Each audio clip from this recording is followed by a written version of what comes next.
নমস্কার বন্ধুরা, আমার চ্যানেলে আরো একটি নতুন রেসিপিতে আপনাদের স্বাগত জানাই। আজকের রেসিপি মুড়ি ঘন্ট। মুড়ি ঘন্ট বানানোর জন্য রুই বা কাতলা যে কোনো মাছই নিতে পারেন। আমি এখানে দুটো মাথা নিয়ে নিয়েছি। প্রথমে মাছের মাথাগুলোতে নুন হলুদ মাখিয়ে রেখে দিই। অনেকেই মুড়ি ঘন্টতে নাক ছিটকায়, কিন্তু আমি যেভাবে মুড়ি ঘন্ট দেখিয়েছি একবার রেঁধে খেয়ে দেখুন, স্বাদ মুখে লেগে থাকবে।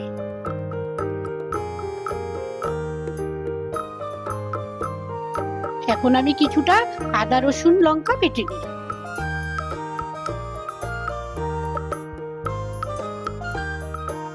একই রকম ভাবে আমি এখানে পেঁয়াজও বেটে নিই। এখানে একটা বড় পেঁয়াজ নিয়েছি, হাফ বেটে নিয়েছি আর হাফ কুচি করে নিয়েছি। মুড়ি ঘন্ট ধর্মীয় অনুষ্ঠানে ব্যবহার হতো, তাই এতে পেঁয়াজ রসুন দিত না, কিন্তু পরবর্তীকালে সাধারণ মানুষ পেঁয়াজ রসুনও দেওয়া শুরু করে। এখন কড়াইতে সর্ষের তেল গরম করে মাছের মাথাটাকে খুব ভালো করে ভেজে নিই। মুড়ি ঘন্ট শুনলেই অনেকে মনে করে মুড়ি দিয়ে তৈরি, কিন্তু এখানে মুড়ি কথার অর্থ হলো মাছের মাথা বা মুড়ি।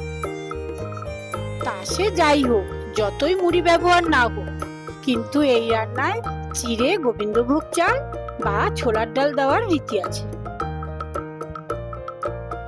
মাছের মাথাটা তুলে একই তেলে আলুটা ভেজে নিলাম। আপনারা চাইলে আলু দিতেও পারেন, নাও দিতে পারেন। যেহেতু বাঙালিরা সবকিছুতেই আলু ব্যবহার করি, তাই আমি এখানে একটু আলু ব্যবহার করেছি, তাতে টেস্টটা একটু বেশি হবে। তো আপনাদের বাড়িতে যদি ডায়াবেটিস পেশেন্ট থাকে বা আলু আপনি পছন্দ না করেন, তাহলে আলুটা স্কিপ করতে পারেন।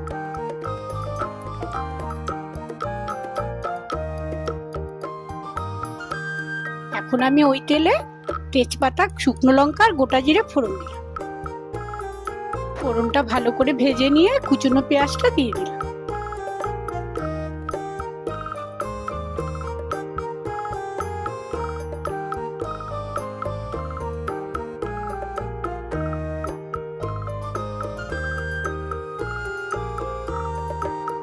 পেঁয়াজটা ভাজা হয়ে গেছে, এবার আমি একে একে বাটা মশলাগুলো দিয়ে দিলাম। ঝালটা আপনারা আপনাদের প্রয়োজন মতো ব্যবহার করবেন। অনেকের মনে হতে পারে আমরা লঙ্কা একটু বেশি খাই, আসলে আমরা বাঙাল তো একটু ঝালটা বেশি খাই। এবার একে একে গুঁড়ো মশলাগুলো দিয়ে লবণ দিয়ে দিই।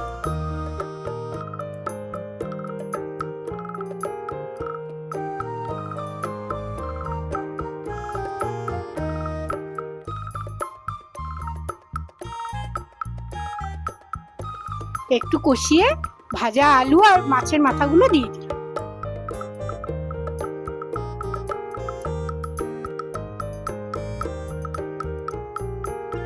মাছের মাথাটা খুব ভালো করে ভাজবেন। ভাজতে ভাজতেই দেখুন মাছের কাঁটাগুলো কেমন বেরিয়ে গেছে।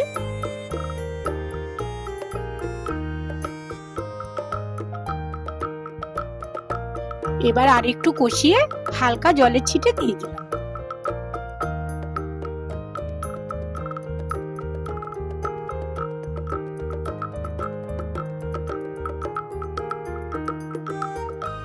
এটাকে ঢেকে 5 মিনিট সেদ্ধ হতে দিলাম। ওটা যতক্ষণ সেদ্ধ হবে ততক্ষণে আমি একটা শুকনো কড়াইতে শুকনো খোলা চিড়ে ভেজে নিই। দেখুন ভালো করে সেদ্ধ হয়ে গেছে। এখন আমি শুকনো চিড়ে ভাজাগুলো দিয়ে দিই।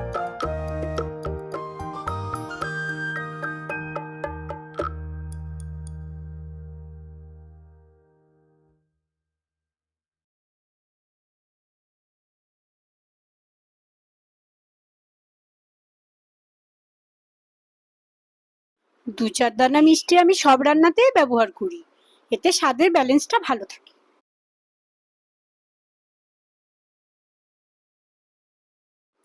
এবার একটু নাড়াচাড়া করে ঘি আর গরম মশলা দিয়ে দিলাম।